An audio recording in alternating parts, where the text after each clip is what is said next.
The Warlord, a fierce Viking heavy warrior, is one of my favorite characters that fits my personal playstyle.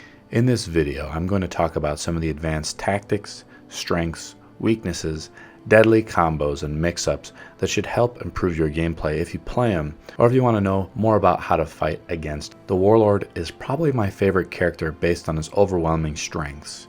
As a character, I feel he's extremely well-rounded. While he doesn't have the flash or deep move list, he has all the essentials to be a great duelist or dominator in the Dominion battle map.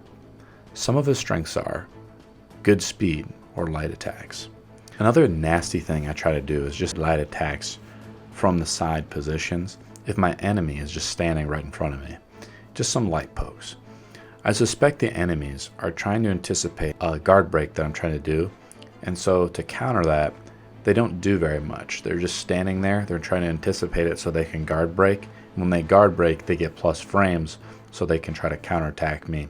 Like with the Orochi, they try to do the top attack. Or the opponent will get caught with these light attack pokes if he's trying to do a setup of some kind, like a dirty chain of his own, like this Unblockable Warden shove.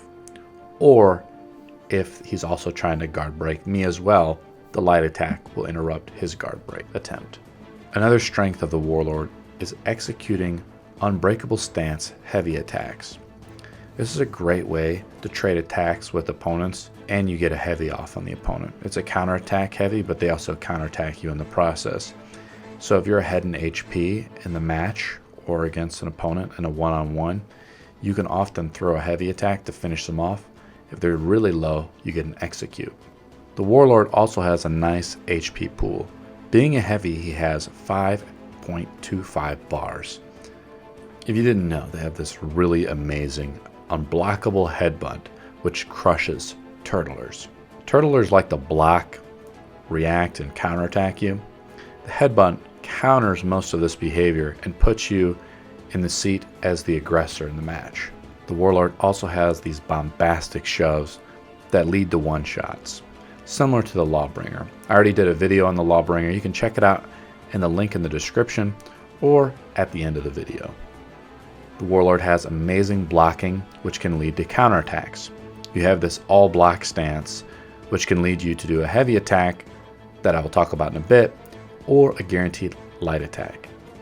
The Warlord's speed, as well as the shield that you have, allows you to be a decent counterattacker.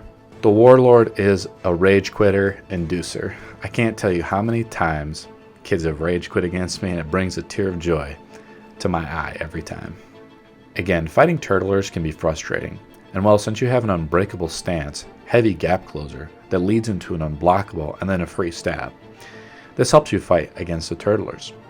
The overhead heavy can be easily seen and parried, but you can add it to your mix-ups so that you can mix in unblockable headbutts as you're like dodging forward, right? I find it works very well against fighting the Samurai Spear Lady, since they can try to poke you down for some reason with this attack, but you end up going right through them with your heavy, and it can be a very good finisher. One of the major strengths of the Warlord is that they have these amazing feats. I mostly go into the passive feats to make my gameplay simple and easy. In Dominion battles, I mostly act as a defender, especially near ledges for easy throws / one-shots.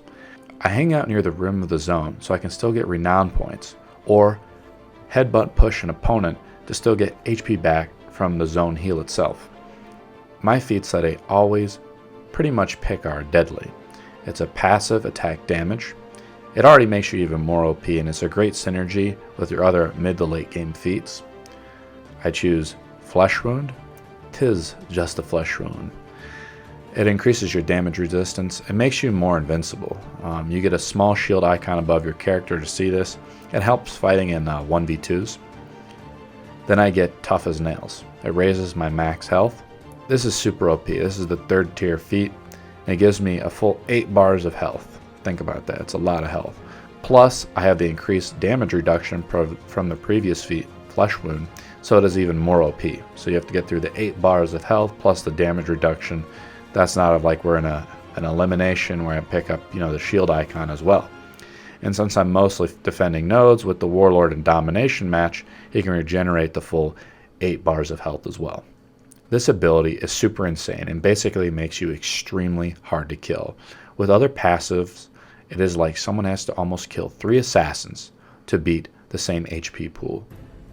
The last feat I get for the last tier is Auto Revive, or I like to call it Jesus Time. You thought you killed me with your light attacks and captured the node, or won the elimination 1v1, or flat out 3v1 me because my teammates suck?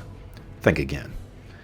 Back from the dead like Lazarus to throw you off a ledge or spam headbutt you to death.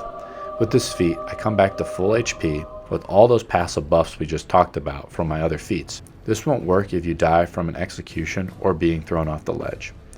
It also has a long cooldown, but is an endgame match ability if you think about it, so it only should go off once or need to go off once.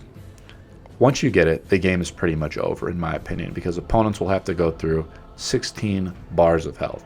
So just don't get caught with stupid attacks and position yourself away from ledges, and this, with all the defensive feats you have, will make you a beast that will bring down the power of Thor's lightning to anyone who crosses your path. As you can tell, the Warlord has amazing synergistic feats. You can also choose Bear Trap over the increased damage reduction for setting up the trap near ladders or steps for easy shoves or heavy openers that can be real dirty. But I'd rather go with the abilities that help me more in 1v2 situations. To be quite frank, his kit could be the best in the game. In my opinion, the weaknesses of the Warlord are few, but here they are. Since he wields a short sword, his range is very limited, so he has to get close to his opponent to engage him. So one way you can fight against him, probably, is to try to back away and use your range attack abilities. So against opponents that have ranged weapons, you might have a harder fight against them if they have very good distance at fighting you at their max range. Also, the Warlord is not a super hard hitter. Unlike the Kensai, which can really hurt someone with the super hard heavy attack or the Unblockable heavy, or other assassin characters, I find that the Warlord is more of a poker, an annoyer. But his one-shot shoves make up for his lack of heavy hitting abilities. In my opinion, his strengths far outweigh his weaknesses, making him an S-tier character if you play him correctly. Now for some combos / mix-ups that you can do with him. Warlord in general can be played with both defensive and offensively, so try to think of ways to balance the defense and offense to throw your enemy off so you're not so predictable by going aggressive with the headbutts, grabs, throws in the walls, to the all shield block stance. Against certain classes like the Orochi, I play more defensive, trying not to get hit by using the all shield block into a free heavy attack. The first is a very nasty combo and involves the all defensive stance. Right before your opponent hits you, and after your opponent connects with your shield, the enemy will enter a stagger animation. Then you can do a heavy attack out of this stance. This should be guaranteed a vast majority of the time they connect, especially against a blocked heavy attack. The only drawback is that it initially takes a bit of stamina to enter the stance. Then to execute the heavy attack is another chunk of stamina, so it takes you down about 40% of stamina for one guaranteed heavy attack.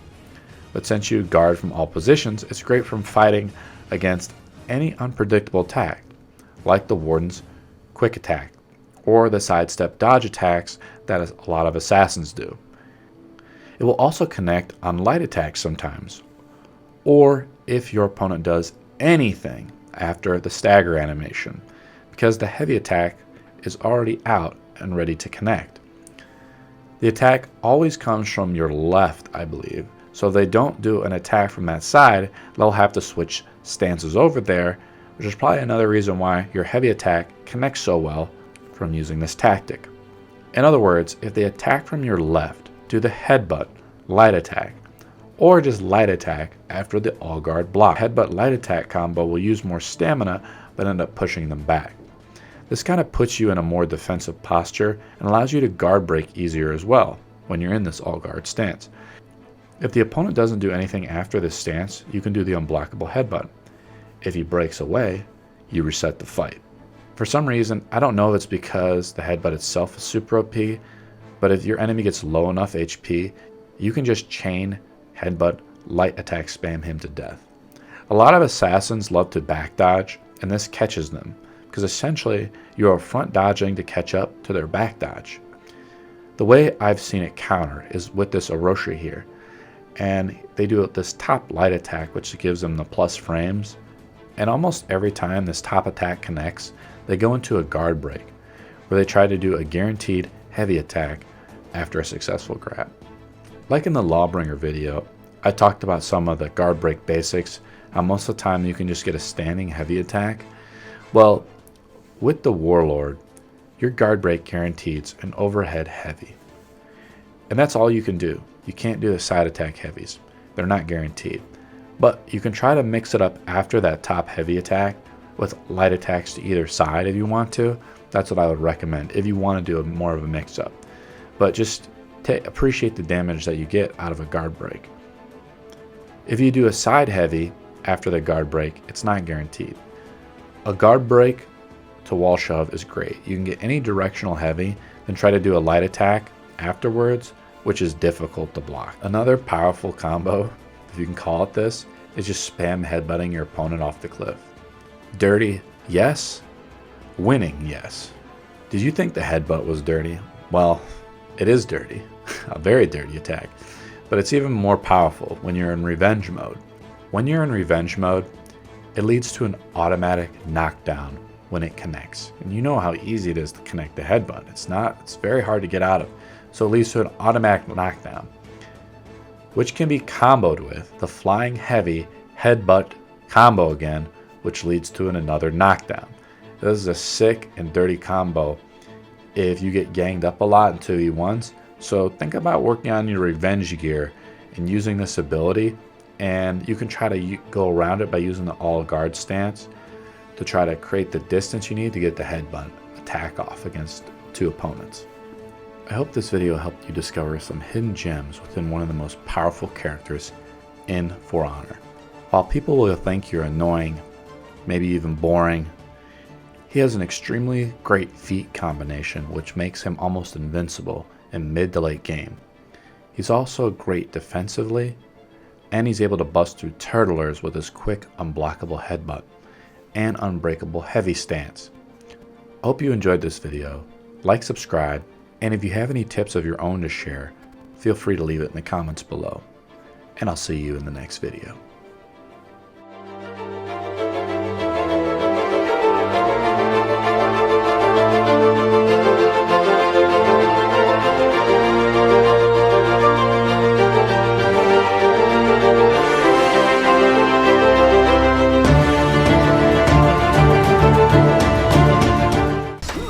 Guard breaking commence. Master guard master, huh? Annoy the piss out of me. Keep blocking, motherfucker. Cook your fucking ass.